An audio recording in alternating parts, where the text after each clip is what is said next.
E aí, nono ano, tudo bem com vocês? Espero que sim. Aqui é o professor Éder. Estamos iniciando nossa apostila 4 e na apostila 4 abordaremos o continente africano. Aqui estou mostrando para vocês, a África, que os países que vão compor o continente, aqui das imagens do Google. Aí vai ser esse continente que nós trabalharemos em todos os seus aspectos, seja nas questões da sua geografia física, sua natureza, as suas questões políticas, seus conflitos, né? Então a gente vai trabalhar bastante a África durante essas próximas atividades aí com vocês, certo? Então hoje a gente vai falar um pouco do imperialismo na África, né? Vocês podem observar aqui que hoje a África é um continente composto por vários países, mas que esses países foram construções do próprio imperialismo europeu. A África, se a gente for analisar, ela é um conjunto de várias minorias étnicas.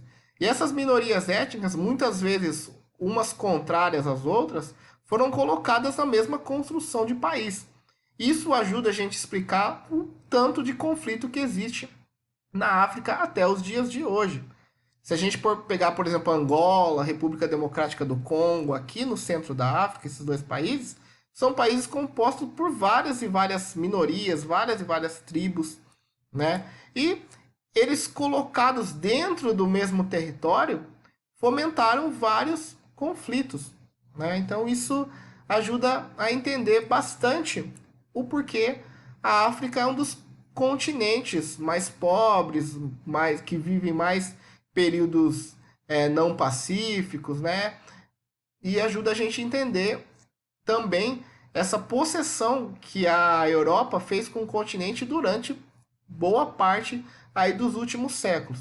Então, vamos lá para o texto e entender um pouco esse processo de imperialismo na África e depois vou mostrar uma outra imagem para vocês. Então, vamos lá.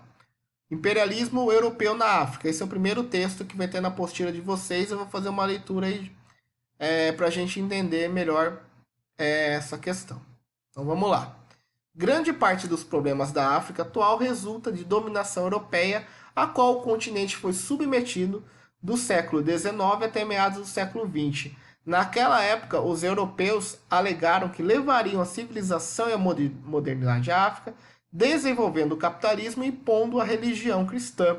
Mas, na verdade, essas pretensas boas intenções disfarçavam os objetivos reais, isto é, os europeus estavam interessados nos abundantes recursos naturais africanos, na mão de obra barata e na ampliação do mercado consumidor para os produtos fabricados no continente europeu. Então a gente está falando de um contexto do século XIX, Revolução Industrial na Europa, muita produção, né? Muita coisa sendo fabricada e essas coisas precisavam ter novos mercados consumidores.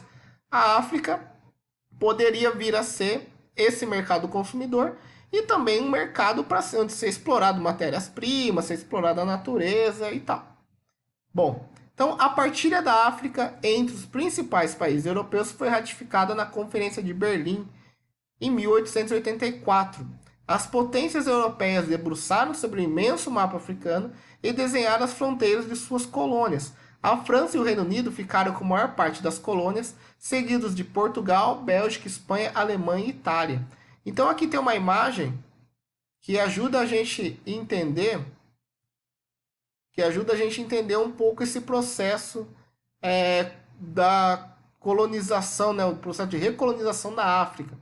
Então alguns territórios ficaram pertencentes a outras nações europeias, né? Então aqui o norte da África ficou com a França, hoje que é o Marrocos, né? Hoje são esses países aqui, a Tunísia, né? A Líbia aqui pertenceu à Itália, Moçambique aqui na costa do Índico e Angola aqui na costa do Atlântico pertencendo a Portugal e por aí vai, Reino Unido. Então, os grandes países europeus, né, se debruçaram sobre o continente, mas eles pegaram e dividiram a África, falaram, esse pedaço aqui é meu, esse pedaço aqui vai ser da Inglaterra, esse pedaço vai ser da Bélgica, e colonizaram a África. É óbvio que isso não daria certo, só deu certo para quem estava explorando esse território, mas para os povos que lá habitavam, isso foi uma grande dificuldade que até hoje ela é representada por esses problemas que a África enfrenta. Okay? Então vamos voltar para o texto. Já após o final da Segunda Guerra Mundial, que aconteceu de 1939 a 1945, a maioria das colônias africanas conquistou a independência política, tornando-se novos países. Em muitos lugares a descolonização foi pacífica, em outros os africanos lutaram firmemente pela liberdade, confrontando os colonizadores. A Argélia conseguiu sua independência à custa de uma guerra sangrenta contra os colonizadores franceses. Foi entre as décadas de 60 e 80 que a maioria das colônias conquistou a independência. Os últimos a se tornarem independentes foram Zimbábue em 1980, a Namíbia em 1990 e a Eritreia em 1995. Então, só para critério de comparação, vamos pegar o nosso país. O Brasil conquistou sua independência de Portugal em 1822. Né? E mesmo conquistando a sua independência há quase 200 anos, o Brasil ainda tem seus resquícios desse período de colonização, né? Alguns problemas aí, algumas questões. Nosso país ainda é resquício histórico. Imagina os países da África, então, que conquistaram sua independência na década de 50, 60. Isso há 60, 70 anos atrás. É muito jovem ainda esses países. Então é óbvio que uma nação, uma sociedade para se estruturar demanda muito tempo.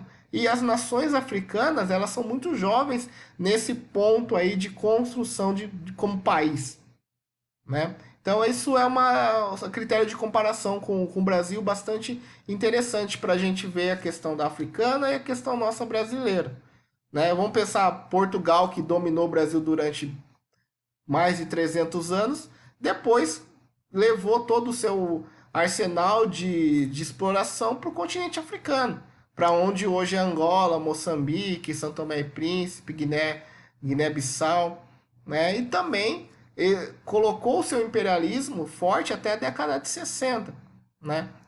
Outros países conseguiram sua independência de forma mais pacífica, mas a maioria deles foi de forma com muita luta, travando guerras, como o exemplo da Argélia que o texto traz. Então é importante a gente entender como foi esse papel do imperialismo europeu na África durante todo esse tempo aí a partir do fim do século XIX. Né? Então, de acordo com o texto, de acordo com a explicação aqui, vocês vão responder essas duas questões. 1. Explique por que é citado no texto que a grande parte dos problemas da África atual resulta da dominação europeia dos séculos XIX e XX. Eu falei um pouco sobre isso e no texto está falando um pouco mais. E 2. O que foi a Conferência de Berlim e quais suas consequências? Então são duas questões basicamente de leitura e interpretação do texto. Tá certo, nono ano? Ficamos por aqui e até a próxima.